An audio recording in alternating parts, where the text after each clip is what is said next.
James O'Keefe has uncovered potential massive money laundering scams into Democrat political campaigns. Here to talk about it is me, Ralph Foschi, and my brother William Foschi. You can find us at our Twitter handles at RW Foschi, and for Bill, at William Foschi. Uh, for now, let's get in and let James O'Keefe explain it himself in his video. FEC data shows that some senior citizens across the U.S. have been donating thousands of times per year. Some of these individuals' names and addresses are attached to over $200,000 in contributions. We went and knocked on a few of their doors to corroborate the data that we received from a group of citizen journalists called Election Watch in Maryland. This is James O'Keefe with OMG. I'm here in Annapolis, Maryland. It's an individual who has donated a total of $217,000 made through 12,000 different contributions in a 3-year period of time. Now, sometimes these contributions have been made in variations of his name and variations of his address. You see this chart here. This chart shows a breakdown of the committees that were earmarked to receive the donations made through Act Blue. And this is all FEC and state data. We're wondering if these donors are victims of what appears to be a money laundering scheme, or these residents actually participated in the scheme, or making phone calls, or knocking on doors. These are things that you can do. We hope you do that. Follow me along and see what happens. This is something that you guys can do. Very easy to do. A lot of homes. Okay. Okay. So I want to explain why this is so important and why it's significant and why our viewers should care. So what happens a lot of time is theoretically in a democracy, the will of the people should reflect what's in the interest of the people. Money can somewhat pervert this when uh when a campaign wants to do something that's against the general democratic will of the people, they require economic power to subvert the will of the people. And that's why we have a bunch of campaign finance laws. And what's going on here is that millions of dollars in from somewhere we don't know, but clearly they don't want to know who they are, have been fraudulently given to the Democrat Party through the names of senior citizens.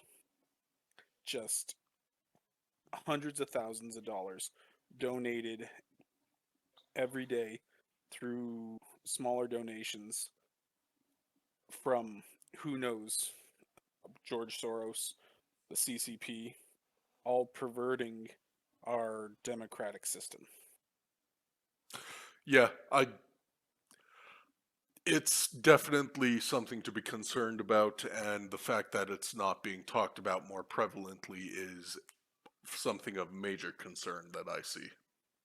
Yeah, the people with political power who benefit from corrupt money in politics, and it's not just this particular criminal campaign. This is a large problem. They don't want such things talked about because that's the source of their power in politics is their money. It's this one's outright criminal, but there's other legal forms of political subversion that's practiced by groups with large amounts of money. Um, Facebook famously during the 2020 election paid to have election drop boxes placed in areas that they knew would support their desired candidates while avoiding having them placed in areas that would oppose their candidates. And famously, of course, the healthcare industry spends billions on lobbying, as well as the arms industry, and all of this subverts the democratic will of the people. I mean, mind you, you use that term multiple times, democratic will of the people, but there are times when the overarching will of the people is a natural detriment, and when a culture and a society has gone awry and delved deep into immorality, that can be a bad thing. Well, that's part of the reason why we are not ruled solely by the will of the people, of course. Indeed. It's because we're getting into the philosophy of it. But the democratic will of the people is supposed to have a influence in the government, not the entire influence. Yeah. But our elections should reflect the votes of the people and not the power of dark money, which, if you ask anyone, right or left, they all agree that powerful sources of money should not be able to subvert our elections this way. Hmm. And in this case, even illegally. And that really concerns me because, I mean, for so long now, though, that's what's came to be expected. As a politician to get into it needs a large revenue source, which means they have to take money from dirty money, it feels, you yeah, know? that's true. And what I was saying is, especially with this case where it's millions of dollars being funneled to the government from God knows where, Hmm. funneled to the Democrat Party from God knows where, this is grave subversion of our election. Do you care to take a bet, Ralph Soros or CCP, on where this money's um, coming? I'm always going to be putting my money on Soros. That dude is an absolute vile piece of human garbage. Yeah, I'm going to guess. Uh, I would not be surprised to see that this is largely foreign money, either from the CCP or Europe, possibly even Russia. That's a Um, possibility. what a lot of people don't know is Russia likes to fund political action inside the Western states, and not the way people think of with the big "oh, Trump Russia." That all proved to be false. What Russia actually likes to do is to pay for climate activism Hmm. in the West because that strengthens their economic power with energy. Hmm. But that's neither here nor there. That's just my guesses of where this money's coming from. I get that. I mean, it's just another reason why we need to strengthen our elections and make it more difficult to interfere with our elections either illegally or through shady means, you know? Yes. Um, I'd like to see if Ron DeSantis takes any action about this in Florida. I He's doubt already started to take some action. not about this. No, Ron Oh, DeSantis has done a lot of great things to shore up elections in Florida, but this particular thing is new and he hasn't done so obviously he hasn't done anything regarding this, but I'd yeah. like to see if he does. I mean, he's already been taking a lot of action in Florida. I mean, so with the actions he has taken already, it's clearly that the rest of the country needs to follow suit, you know? Because he uncovered a large amount of ballot harvesting and other illegal actions, which baffling we saw caused Florida, which was a purple state for so long, to what was it? In the 2022 election, ended up swinging 19.4 points in red direction. I'm not sure if he uncovered a lot of ballot harvesting. What he did do is Well, I do know uh, he did have some because he kind of triumphantly paraded out yeah, he the did a people. few, but I don't know if that was a statistically significant amount that he caught. Yeah. But what he did do that was really important was he made it more difficult to do illegal things Hmm. by making more effective voter ID laws Yeah. and cleaning up voter rules. He introduced a policy to go through the voter rules and make sure they're all eligible to vote. Everyone on there is eligible to vote and not double voting in multiple states. You know, things you'd think would be the bare minimum. Yes, and he did make ballot harvesting illegal in Florida, which is Hmm. a ballot harvesting is an amazing opportunity for election shenanigans. I won't outright say fraud in all cases, but in some cases, yes, fraud, where Well, we've seen political cases in we've seen other states where ballot harvesting is used as a front to do straight up illegal things, opening up people's ballots to see who they voted for and then deciding yes, whether or not to. actually Project Veritas famously reported on that when James O'Keefe was there. Hmm. There were people buying ballots, and there's also been reports of people going to old retirement homes and pressuring voters to vote one way. So, Hmm. ballot harvesting is essentially letting the fox guard the henhouse, where you have political actors controlling the ballots, and you have no control over who filled out the ballot. You have no way to verify who filled out the ballot. Hmm. Was it legitimate?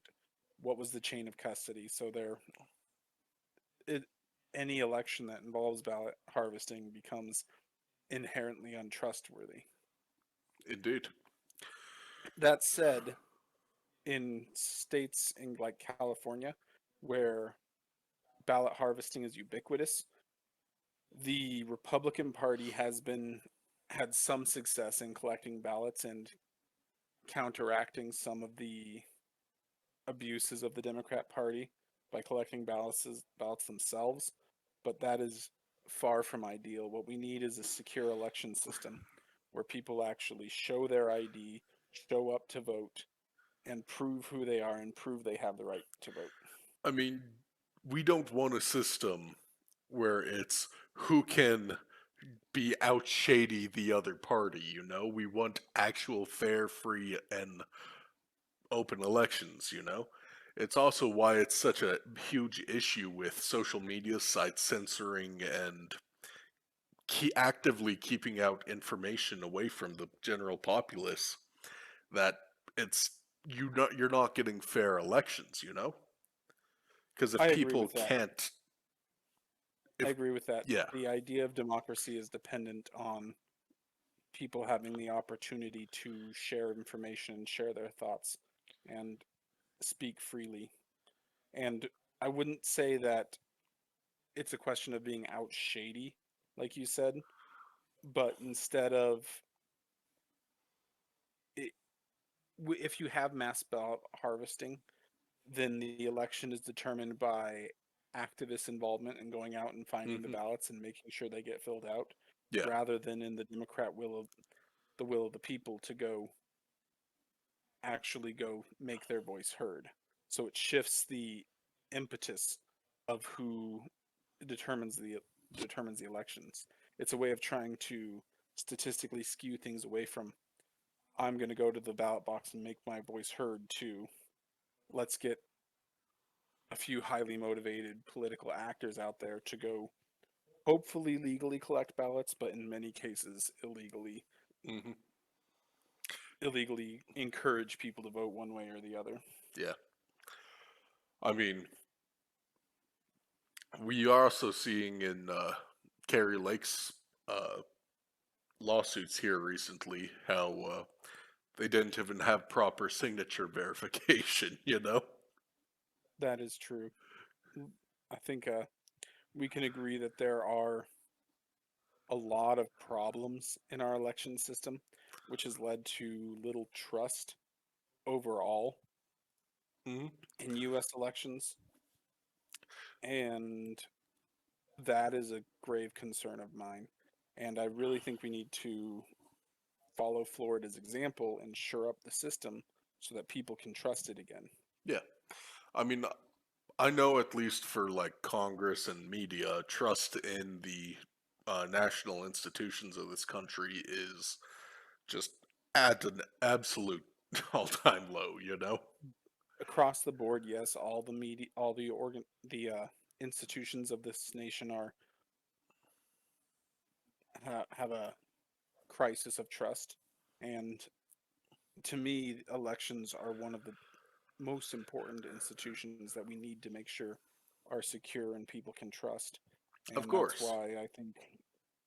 that's why I think we what James O'Keefe uncovered here is so concerning to me, and why we should Hmm. take greater legal action to secure elections like what Governor DeSantis has done.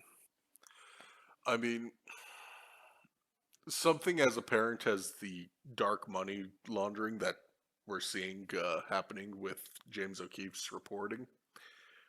It's one of those things that I feel like nobody's really shocked by it because we all knew it was happening, though. It's just he now has the records, he has the papers that say, hey, Everyone suspected that there was dirty money going around, which just because why wouldn't there be? yeah, And here's some proof. It's yeah. nice to have some proof. I just hope something's done about it.